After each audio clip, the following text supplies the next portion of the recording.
Le class control zam le khananga limit aron pela chuan case value ka kan soi lai khani a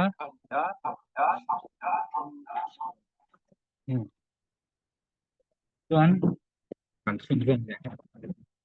kan ti zum zum anga enge place value kan ti chuan hempo hi mpsc question tho ni hi o longai thla chiangula mpsc question ani a chuan enge place value kan ti chuan place value kan ti chuan 2500 hi lo ni ta mo Mizo trong takin hi pa som som te top mengo za sang mo pa som za sang ania pa som za sang English a 1 10 100 10,000 1000 10,000 how vel kania chuan helai hianin find the place value of five of the following numbers around the ta chuan helai hianin sang hi zanga hi ron petani helai hianin place value five is zong ro ron titan chuan hei hi one sania no e 0 into 1 2 0 nia no hei 0 is true 10 2 zanga 0 tho mo 5 is true 100 chu and zanga kan ti chuan 500 ani mai ta om zia chu helai hi pa som za ania sang hi zanga a 5 hi place value chu 500 ani mai o kha kan hriat thiam dan tur chuan number 2 hi kan chok le hmar teng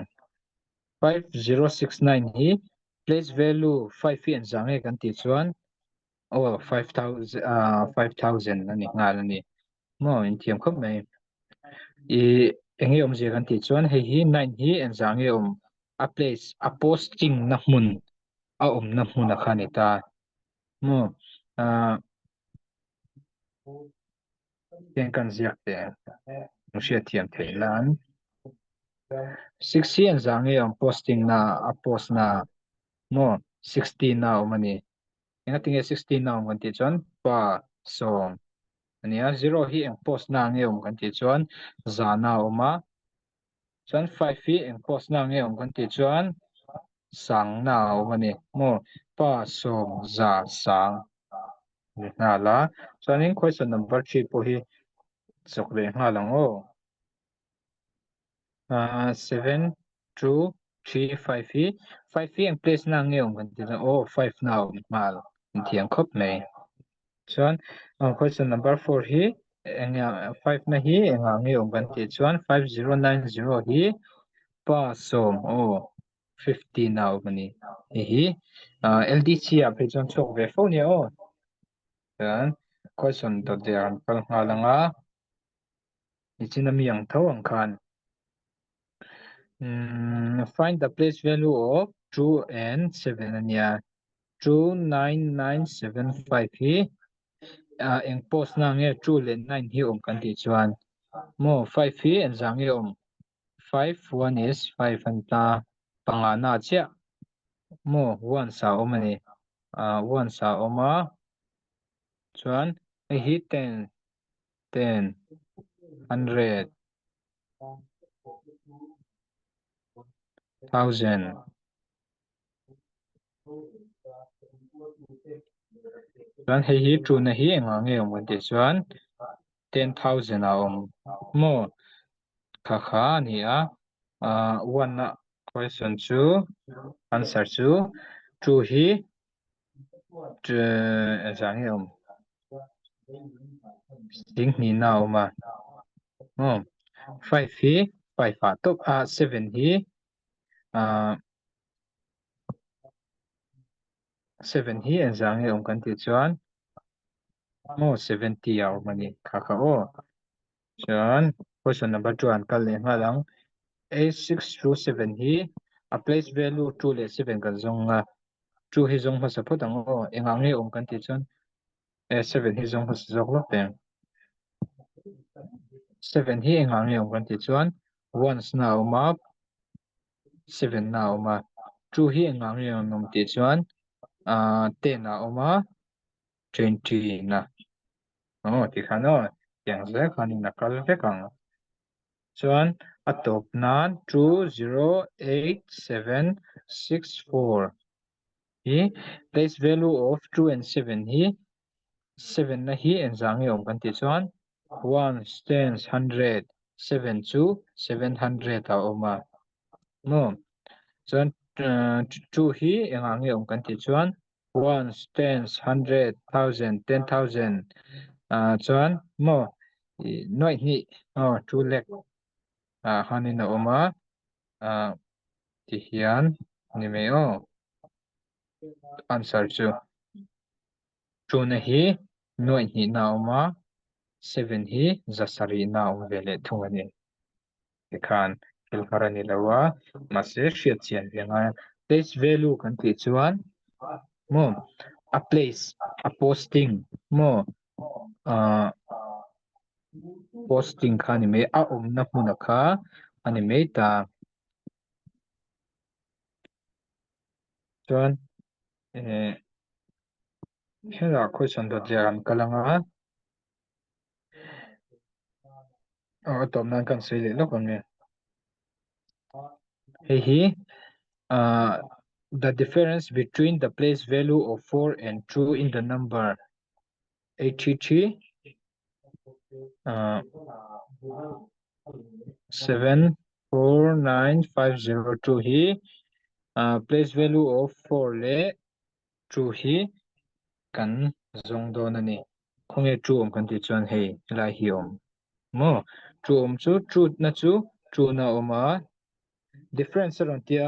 nestra ma reng reng chuan difference chu minus tu ban chu kan minus anga sum ti te I enge niang kan soi chau zel nga sum ti te 8 ti te mo patiang ho kha enge kan ti chuan plus ania difference ti chuan minus product ti vele thung chuan equal to te achang le equal to te na ti multiply sign te chang le equal to te ni vele thu ni hi product kami para hen chom hai poimo deuh deuh karon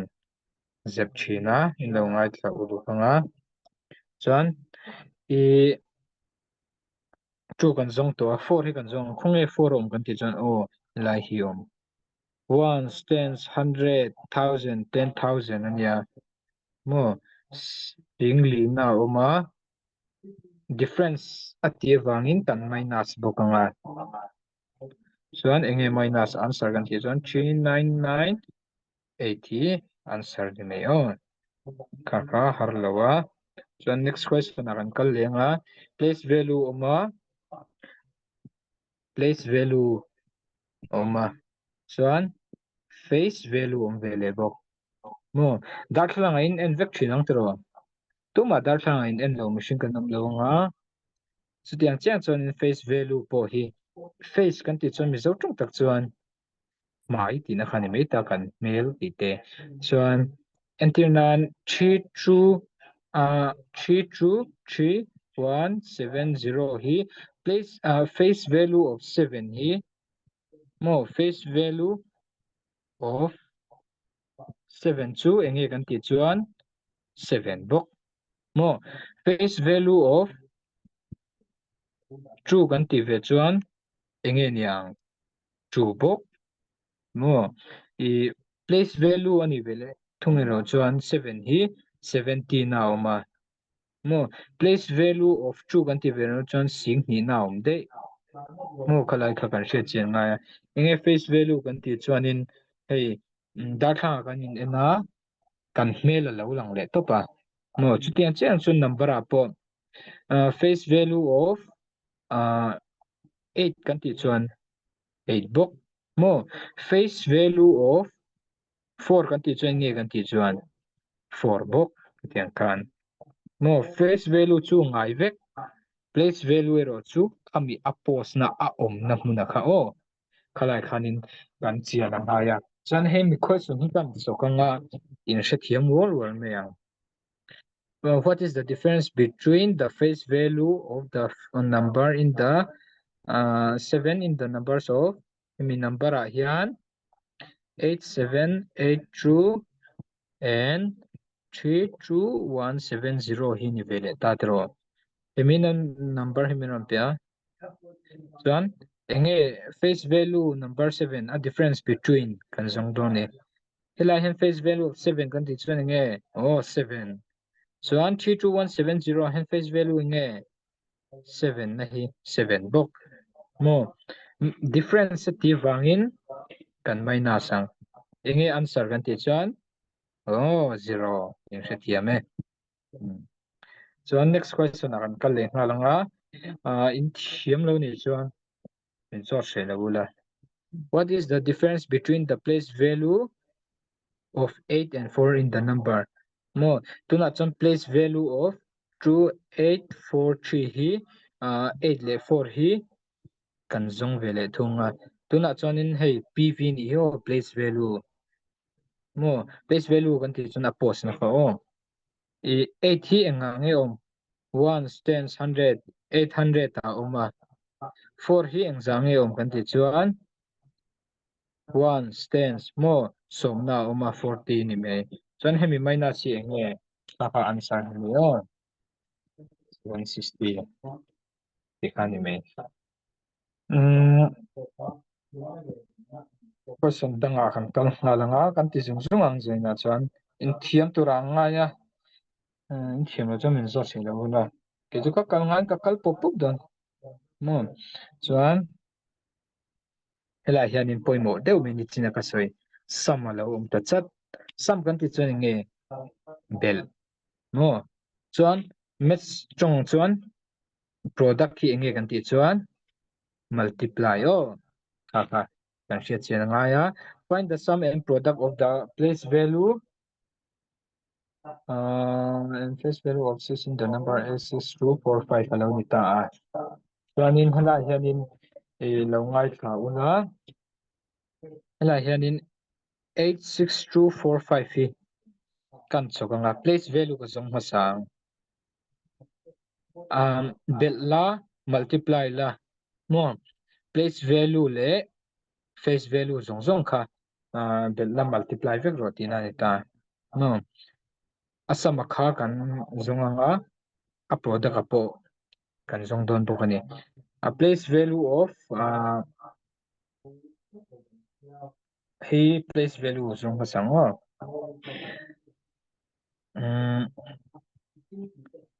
6 hi ang zan na nge o place value ones tens hundred thousand most english a hriat hian lo tan ton pa som za sang ruk nau chuan tam kan ti wangin sam hi kan khoi ma sanga face value kan zong le nga lang face value kan zong le nga langa face value kan ti chuan enge khami alpha lang topa an mani khania chuan 6 face value of 6 kan ti chuan 6 bok mo answer chu 6066 nia hi sam big o chuan product kan khoi vele nga product chu 8624 hi place value of 6 kan ti chuan pa som za sang ruk na uma product kan ti wangin mo product kan ti wangin enge kan ti chuan kan multiply nga 6 bokin chuan chu enge answer 00036 mo 3600 singthum sang ruk hi product ka answer nia sama answer chu 6066 the answer ni vele thung o in shatia mem tikan hello tro chan next an ka le ngalang o chan hemi cho what is the sum of all face value and place value of 5 in the number 25351 and 3255 you know ni vele ta chuan hemi question hi place value le face value kan zonga nga nge kan zon don ti chuan 5 kan zonga hemi number a hen kan zonga mo chuan 2 5 3 5 1 pawh kan chawkanga in hre thiam tura ka ngai ngawi ngal bawk sia hre thiam lo chuan min lo zawt dawn ni aw chuanin helai hianin place value kan zong ka se bawk tang hei hi MPSC question aw ni thiam ngei tu place value of 5 lai hian 5 pahnih rawn pe a 5 pahnih mi rawn pe va han buai mi lo tur aw helai mi hi kan zong hma sanga pa som za sang ania sanga na oma pakhat hi mo chuan 5 pakhat hi enga nge om kan ti chuan sama ti van kan bel dawn aw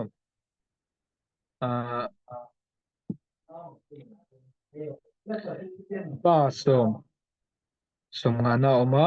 chu answer chu 5050 ania chuan helai pawh hianin hei PVB kan nia place value chuan face value kan zong ve le nga langa place value of 5 chu nge hriat ngal tur 5 mo lai han place value of 5 nge 5 tau chuan 10 ania 5 plus 5 chu 10 nia chuan next question na kal le nga langa place value of 5 nge an ti chuan pa som nga na oma chuan place value of 5 ahma saber hi enge kan ti chuan 5 na mo a post na khan chuan chu 55 ania chuan face value kan zong le ang chum chu chaw dan tur tam deuh hleka face value of 5 5 tau mo face value of 5 5 tau 5 plus 5 10 mo chuan what is the sum of all antial wangin heng ho zong value kan hmu hi kan bil ngal vek ang answer chu kan bilanga helai hianin a comment mo heile hi kan bilanga heile hi kan bilanga chuan tan answer kan ziak ange 5 plus 5 1 2 5 hi answer hi SSC a te pawh chuak thina ka kan hriat chian anga ya next question an ka lek nga langa tam vak to lo wa zaina kan class lak tur hi can find the place value of 5 in 2.00589 hilom ta chuan helai hianin point a lo awm ta point hnungah hianin 5 hi awm deuh ta place value kan zong dawn a helai hian buai mi lo tura ka duh lai chu 5 hnungah hianin number an zang hi awm kan ti chuan pakhat a awma pahnih a awma chuan lai hianin 5 ka ziak anga chuan 5 hnungah number an zam ho awm kan ti chuan pahnih a awma 0 0 ka ti anga chuan a hmaah 1 ka dah mai ang mo kalai kha kan hriat thiam anga ya chuan kan cancel anga 1/20 1/20 hi place value of 5 awm na ni mo kan rational number in kan siaka chuan helai hianin kan han chok le nga langa 47.8932 hi 9 hi khoi ange awm kan ti chuan point hnungah bawk a awma 9 a chungah kan ziak anga by hnungah number an zang e awm pakhat pahnih 0 pahnih ka dang a hmai nge ka dah dawn 1 1 ani hi place value of 9 answer ni hi chin chiat lumina mase MPSC atak chon tiang hena chok lo mek theya mase alo future a enge lo thang don eng question nge lo khal don kan hrelawa chu wang chuan hi po hi thiam nge tur ni experience tan chan ma so next question ang kal le ma lang multiplicative inverse le additive inverse om le ta zaina hianin at soi zong zong hi in hrevet the don lo mo chu wang chuan video hin lo en learn langa multiplicative and additive ka handwriting hi lian tha phing phung boka mo heng hi MPSC chok du te me ni o chuan additive identity ka shil ma sa chunga chuan adota multiplicative identity ka shil yang cheu mo additive identity chu entik lai pon zero ni mo additive hi ziakula additive identity additive ni na chu entik lai pon tina ni ta always is zero mo zero ni char char tu ni chuan enge multiplicative kan ti vele thung ro chuan multiplicative identity is always cái handwriting hin al hok lawan is one mo multiplicative identity vele thung ro chu entik lai pon one ani vele thung ani chuan identity additive identity chu zero nia multiplicative identity chu entik lai pon enge kan ti kha one oh chuan ka kan share na ya question number 1 hi kan chawanga he thila hi x plus question helai hianin x chuak turin helai question a hianin enge kan dang kan ti chuan enge niang hei additive identity ni hi additive identity kan ti chun enge zero no helai x chuak tur hianin zero ngai mo question number 2 po hi kan chuk le nga 72 x question la hianin enge chuak turin i question a hian enge kan dang kan ti chuan hei additive identity tho zero bok mo ahar lo tiro chuan question number c na hian kan kal nga x into 1 a hian enge chuak a hei multiplicative identity on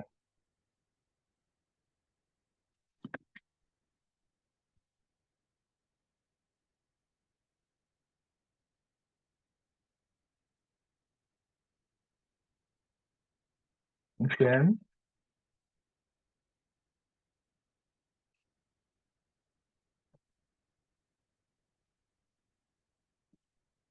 in hau mo ka tang ka peng chu hemi te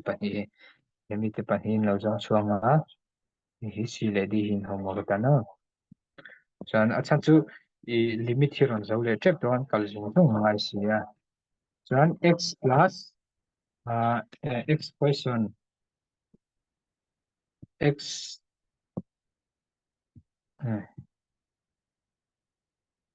la hi ka ziak chuan ni che ka ringa question hi ka ron ti dik lo de le ki ka sia ti hen ka ziak me ngo question hi chok lo me ang x plus question x a chok turin enge one chu x box chok turin enge kan ti chuan zero kan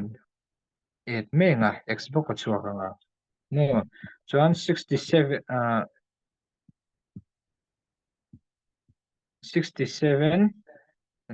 plus x hian 67 box chok turin enge kan ti chuan question a hian enge kan ti chuan zero box mo helai answer chok thei tur han helai hian kan siam dang lamanga ya chuan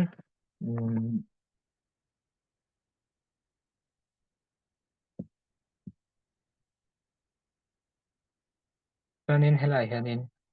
hemi question hi kan ti dik che lo de chắc là mình lo se chiang mona 72 is true ko top na no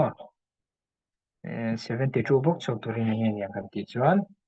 na hianin enge niang hi multiplicative identity ni hi 72 box chok turin one 72 chok turin one kan question a hian one kan dangai until nan additive identity mo lo ti pal sawi la zero lo da tai la confuse na dan option a zero lon dang nge don mo 72 zero r and 72 ni mi lo 72 zero r chu zero bok mo ka kan set chen nga ya chuan next a kal ngal lila le question hin sia kulo kala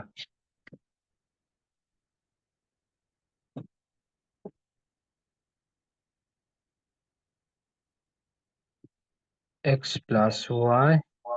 by x square minus y square. I think here thing I can show.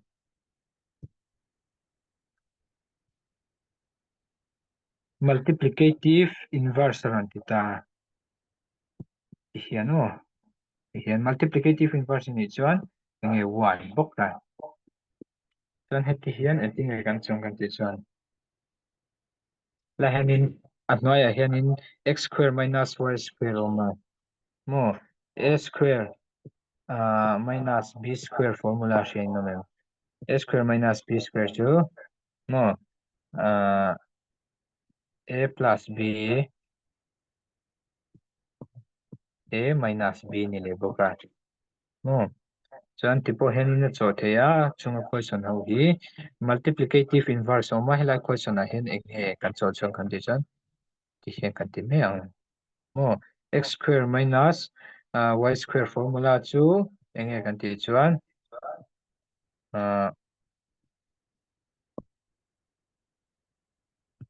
x plus y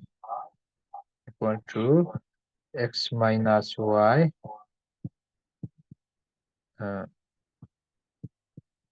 1 kan tianga chuan hele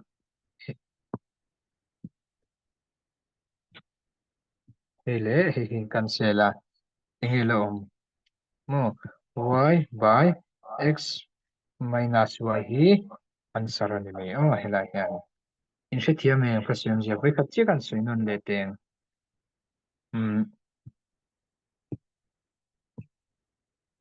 x plus y by x square minus y square mo x square minus y square hi enge formula kan ti chuan mo x plus y x minus y nia mo multiplicative inverse meron zo wangin atopa helaya 1 bok chhuak thei turin enge kan ti don chuan eng kan chukang x plus y x plus y x minus y chuan hele hi eng cancela chuan enge la bang atnoya x minus y oma nine question na oma chuan 1 bok ani me ti kha ani na dik taka chuan nga tinge 1 kan zian na chuan kan ti chuan la hianin question mark kan da no boy pal tain x ani ta enge x bulang kan ti chuan 1 bok ani me ti khan numbering ka zia ka option a kha chuan engang po han lo da se in boy lo tura kan haya chuan last lampang nei to ngor unit digit kan ti chuan antinan 6 to 8 enge a unit digit kan ti chuan unit digit kan ti reng reng chuan last number mo last number number ni lawin digit mo unit digit 6324060 unit digit enge kan ti chuan 6 ni mai a last digit zelaka unit digit chu chuan kakhania la hianin 61 unit digit po hi soi tur tam takalo ma chuan ma se hela hianin karon da vele me me dash 87 unit digit heng hawa heng kan zong don ni mo chuanin hela hianin trick ka hrilang chaw tam tak chuan an hrianga tam tak chuan an hri me don lo ten ko chinga chuanin trick kan in hril don ka ti kha thui deuh deuh a chawngai lo a mahse chumi hretu chuan in en uluk anga ya video hi en le thula voi tam tak in le ro mo in hret thiam lo chuan meron phone ro message a po meron so the a chuan helai hian in kan soi le do nga 61 le 87 in kara hian engi om don kan ti chuan 5 om ngi don 65 po mga tro 75 po mga 85 po mga mo atopa 5 o mani chuan le even number 5 in even number a omani chuan engin yang 5 le unit digit a even number omani chuan always 0 mo kan khasiat nge nge thuro I hela hianin a last digit zel kha unit digit a chuan enturnia la hen one omatero hela hen true oma hela hen 63 oma 64 te polom dona even number 64 he mo indo chun oilum mala heng song song hebro atopa unit digit a zero bak chodona mo direct method nia hegi chan hela hianin hichina kan soeng khanin 61 to 87 a hian unit digit a hian atopa 5 and even mo even last digit a omani chuan always 0 chuan lai po hianin entirnan 61 to nilawin ti hian ti zawk dei ten 63 65 67 dash 87 ni le tang se mo even number eng ma lo vele thung tang se engenia ma se to pa 5 ma 5 and odd last digit a omani chuan engenia kan ti chuan 5 to pa mo 5 le even last digit ang ni chuan always 0 5 and odd last digit ani chuan always 5 oh kaka kan share shalanga ya chon question ni kan chukango unit digit of 61 62 63 dash 87 a hian engen yang oh 0 enga tinge 0 kan share ngal at sam chu 5 le enge om oh even last digit ong malo chu wang chon unit digit a chon a top number top tera 0 ba khum don no mo question number 2 po hi enge yang kan ti chuan 61 ni chinami ang tho khani hi 61 62 63 dash 69 na ma mo 65 te po mga chuan 64 te katian last digit o mo bangin 5 and even last digit ong bangin question number 2 po hi answer chu 0 thau mo harin ti har lo dero kha chicken me o chuanin helai hianin poimo deuh mai kan sei a top nan class top nan ani don tem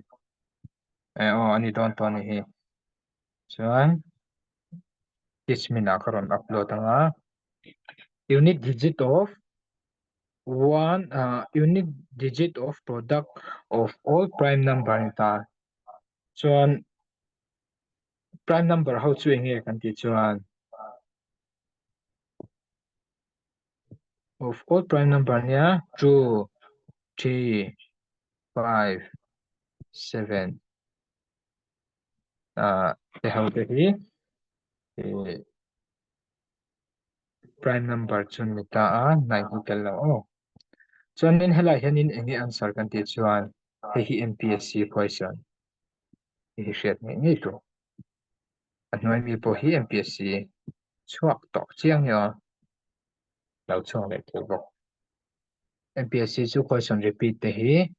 aum ve fo thina mo department a phison om jing ni o na hin enge answer kan ti chuan 0 enga tinge kan ti chuan 5 o matero even number pakhatom mo ni china kan soin khanin smallest prime prime number hi enge kan ti chuan junior mo chuan khovela prime number even prime number chunani chu hi oh even prime number khovela chun kan nei chunani a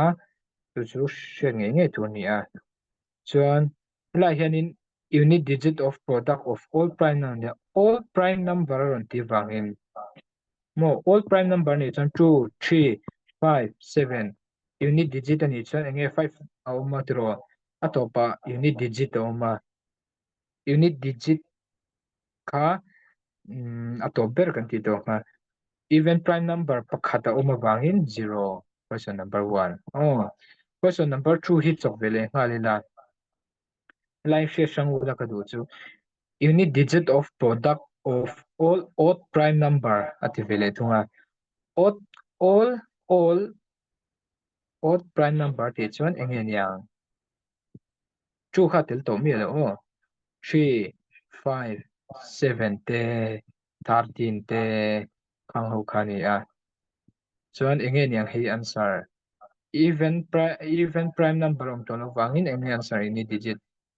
5 ini me o in se thiam em ti khan se thiam lo turom lo wa engma kha thil harani lo wa chuan atom nan kan soi le lok tu chu video ho hin ho vek thei do na mo tun kum chung in en thei do na chuan unit digit of product of all prime number kan ti chuan all prime number kan ti chuan mo chu khatel o chu khatel to a chuan all odd prime number kan ti chuan